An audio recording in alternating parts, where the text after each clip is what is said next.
For this week's The Confident Life, I think the biggest takeaway that we can have is that our confidence can come through Christ, and to be more attuned to what the Lord wants to do in our lives and the work that he has for us. I think it definitely comes through delving into scripture and allowing the Spirit to work in us and through us. And so the verses that I really wanted to highlight, for those of you who know me very well, I thoroughly enjoy the book of Romans and the wisdom that it can provide in just how sanctification and righteousness and reconciliation with God and how all theology and Christianity works. So there's my Romans plug to all of you who will appreciate that.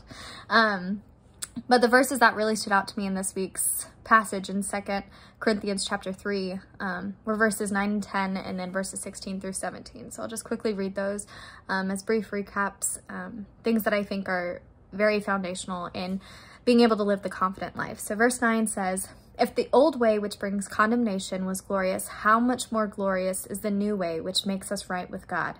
In fact, that first glory was not glorious at all compared with the overwhelming glory of the new way."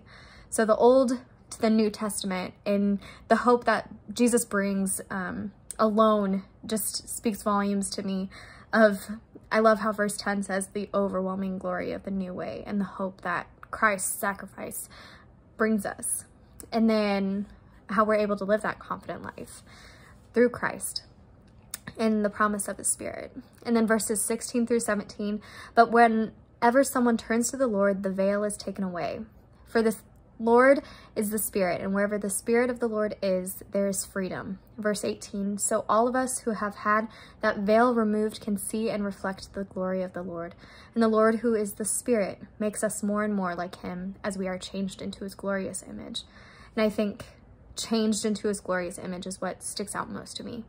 And I think that's really when we can live the confident life, is when we're seeing those fruits of the Spirit that we see in Galatians 5. And here, just the wording of changed into his glorious image.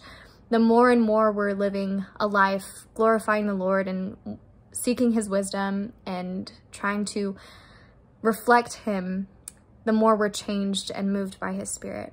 So I hope this is encouraging to you, and I hope you have a blessed week.